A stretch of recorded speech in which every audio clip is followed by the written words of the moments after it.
તલાટીએ વહીવટી તંત્ર અને લોકોને સામસામે કરતા થયો વિવાદ। ભુજ તાલુકાના કુકમા ગામમાં તંત્ર દ્વારા દબાણ હટાવવા માટેની કામગીરી કરવામાં આવી હતી, ત્યારે ગામના તલાટીએ વહીવટી તંત્ર લોકોને સામસામે કરતા વિવાદ થયો હતો। લોકોનો આક્ષેપ છે કે તલાટીએ ખોટી રીતે હેરાન કરી રહ્યા છે। કુકમા ગામે દબાણની કામગીરીમાં આ વિવાદ થયો હતો। ભુજ તાલુકા પંચાયતના અધિકારીઓ દ્વારા કુકમાના સરપંચ પર ખોટી રીતે દબાણ લાવતા હોવાનો આક્ષેપ કર્યો હતો। કુકમાના સરપંચને સુપરસીડ કરવાની ધમકી અને મીડિયા મારફતે ખોટા અહેવાલ છપાવ્યા હોવાનો પણ આક્ષેપ થયો હતો। તો ગામમાં કાચા દબાણ હટાવાયા, જ્યારે પાક્કા દબાણ યથાવત સ્થિતિમાં રહેતા આ વિવાદ સર્જાયો હતો।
કે આમાં આવે છે તો તમે એવી રીતે દબાણ દૂર કરો એમ કે તો ત્યારે એ લોકોએ સવારમાં જ અમારામાંથી પ્રેશર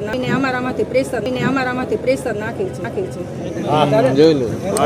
તાલુકા દ્વારા બેનશ્રી ઉપર પ્રેશર નાખવામાં આવ્યો છે કે તમે આ નહીં હટાવો તો તમને સુપરસીડ કરવામાં આવશે। કયા કાયદામાં સુપરસીડ કરી શકે છે? વાંચ્યું હશે। ભુજ તાલુકા પંચાયતના અધિકારીઓ દ્વારા સરપંચ પર દબાણ લાવી એકતરફી કાર્યવાહી કરવા બદલ આ આક્ષેપ કર્યો હોવાનું જણાવ્યું હતું। તો તંત્રની બેવડી નીતિથી સરપંચ સહિત સ્થાનિક લોકો રોષે ભરાયા છે। કુકમા પંચાયતના તલાટીએ તંત્રને ગેરમાર્ગે દોર્યા હોવાનો આક્ષેપ થઈ રહ્યો છે। તો ગામમાં દબાણ હટાવવા આવેલા ભુજ તાલુકા પંચાયતના અધિકારીઓને સરપંચે સ્પષ્ટ ભાષામાં કહ્યું, દબાણ હટાવો તો બધાના દબાણ હટાવો, એકતરફી કાર્યવાહી ન કરો। ત્યારે આજરોજ અમારી ટીમ દ્વારા રાષ્ટ્રીય દલિત અધિકાર મંચના પ્રમુખ હિતેશ મહેશ્વરી સાથે વાત કરવામાં આવી હતી। ત્યારે તેઓ જણાવી રહ્યા છે કે ગામમાં ફક્ત ને ફક્ત નાના માણસોના દબાણ જ હટાવવામાં આવે છે, વગ ધરાવતા લોકોના દબાણ હટાવાતા નથી। ત્યારે સરપંચ પણ કહી રહ્યા છે કે જો દબાણ હટાવવા હોય તો તમામ લોકોના દબાણ હટશે, નહીં તો કોઈ પણ વ્યક્તિના દબાણ નહીં હટે। આ વિશે વધુ માહિતી આપી રહ્યા છે રાષ્ટ્રીય દલિત અધિકાર મંચના પ્રમુખ હિતેશ મહેશ્વરી।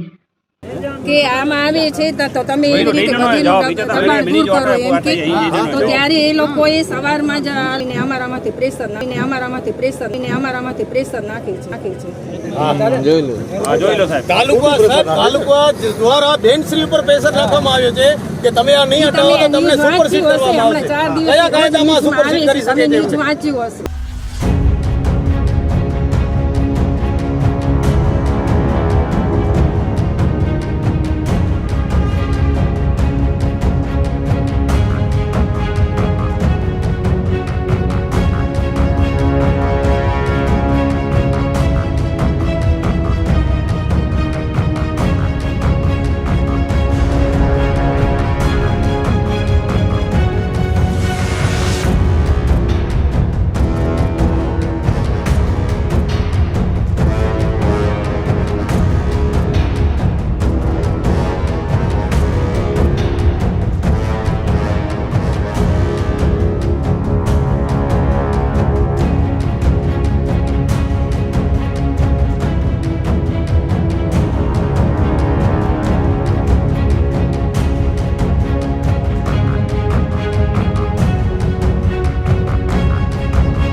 ચોક્કસપણે સ્પષ્ટપણે આપણે અહીંયા જ્યારે સ્થળ ઉપર ઉપસ્થિત થઈએ તો જોવા મળે કે એક તરફી જાણે કે એક કોઈક સમાજને ટાર્ગેટ કરી અને એનું નાનકડું દબાણ જે એનામાં એ રોજીરોટી રળી અને પોતાનું ગુજરાન ચલાવે છે તે પણ વૃદ્ધ વયના હોય અને એની દબાણ હટાવવાની જ્યારે પ્રક્રિયા થઈ રહી હોય છે ત્યારે ચોક્કસપણે અમે અહીંયા તંત્ર સામે સંઘર્ષના મૂડમાં ઊભા હતા અને ચોક્કસ તંત્રને જણાવ્યું છે, અહીંના જવાબદાર અધિકારીઓને જણાવ્યું છે કે સાહેબ આ ખરા અર્થમાં ખોટું છે.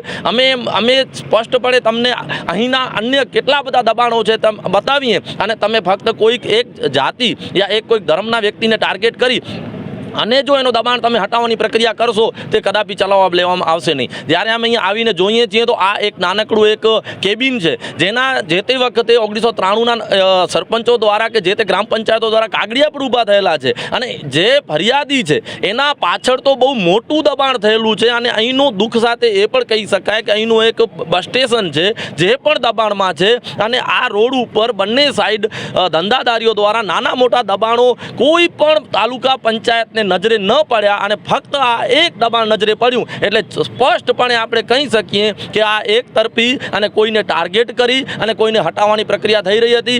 આ સંદર્ભે મામલતદાર શ્રી સાહેબ જ્યારે બધી વાત થઈ, દરેક કાગળિયા આ સંદર્ભે બતાવ્યા ત્યારે સાહેબે પણ હકારાત્મક વલણ દર્શાવી અને આ બાબતે ચોક્કસ તપાસ થાય એના બાદના નિર્ણયની વાત કરી છે. અને અમે ચોક્કસ કહીએ છીએ કે આ કુકમા ગ્રામ પંચાયતમાં આવતી જમીનો એક ઘણી બધી જમીનો દબાણોમાં છે. એવી ગૌચરની વાત પણ કરીએ તો ગૌચર પણ ઘણું બધું અહીંયા દબાણમાં છે. તો સાહેબ અમે એમ કહીએ છીએ તાલુકા પંચાયતના જે તે અધિકારી જે અહીંયા પોતાના વ્યક્તિગત સ્વાર્થ ખાતર જે સરપંચને પણ દબાણ કરી રહ્યા છે અને પોતાની કોઈક વ્યક્તિગત સ્વાર્થને સાચવવાની જે પ્રક્રિયા કરી રહ્યા છીએ તો તેમ સાહેબ અમે તમને જણાવીએ છીએ કે આ કૃત્ય આજે નહીં ચાલે અને કાલે નહીં ચાલે. તમે જે સરપંચને પણ સુપરસીડ કરી નાખવાની જે ધમકી આપેલી છે તે પણ કાયદાની વિરુદ્ધમાં છે.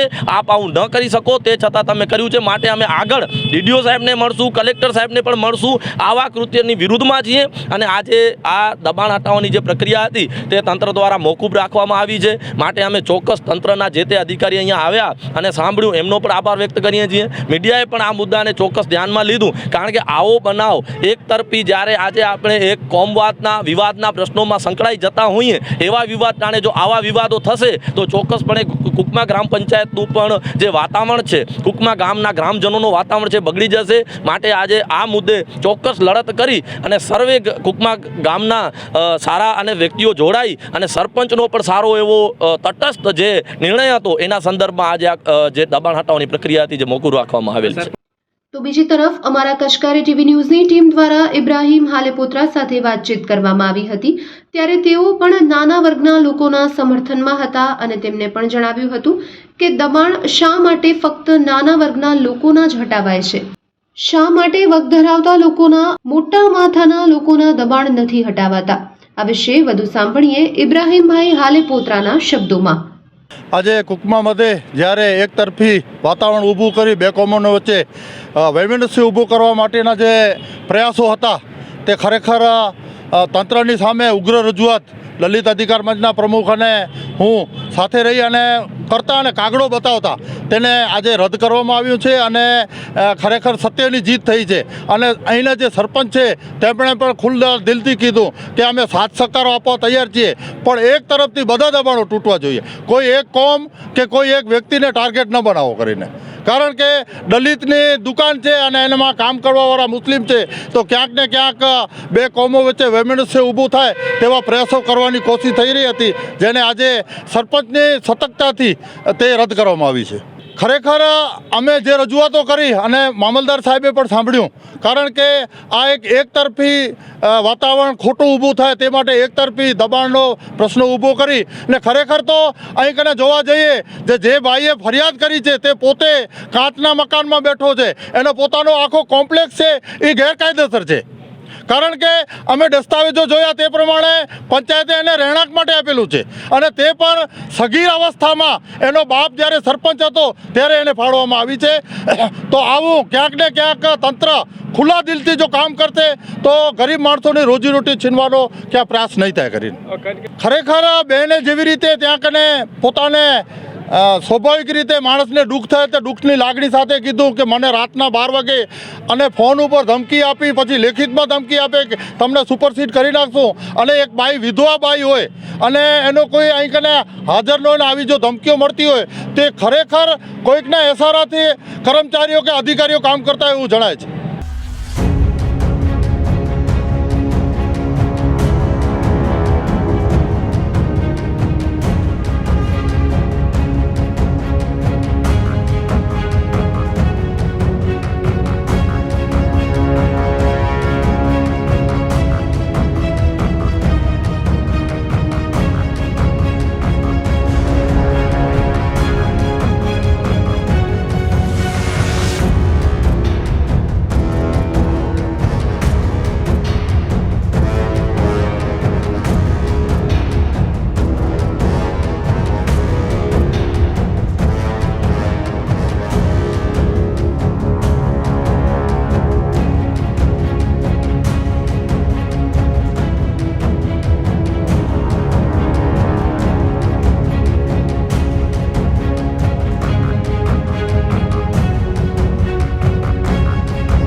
તો બીજી તરફ વિસ્તરણ અધિકારી જણાવી રહ્યા છે કે મને ઉપરથી ઓર્ડર આવ્યો છે અને એ મુજબ મારે કામ કરવાનું છે।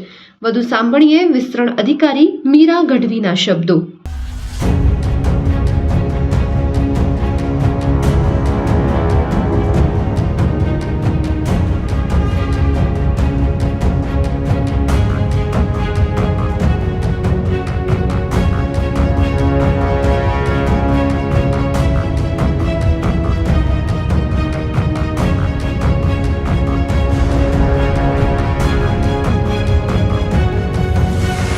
અત્યારે અમને એક દબાણ હટાવવા માટેની સૂચના છે ના, અત્યારે હજી દબાણ હટાવવામાં નથી આવેલું।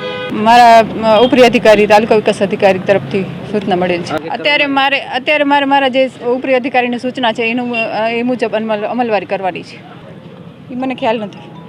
સુપરસીડ કરવાની ધમકી આપી રહ્યા છે સરપંચ, એવો આક્ષેપ કરી રહ્યા છે, આપણે શું કહેવું? એના વિશે મને ખ્યાલ નથી। આગળ જો આ દબાણ નહીં હટાવાય તો શું? ટીડીઓ સાહેબ નક્કી કરશે।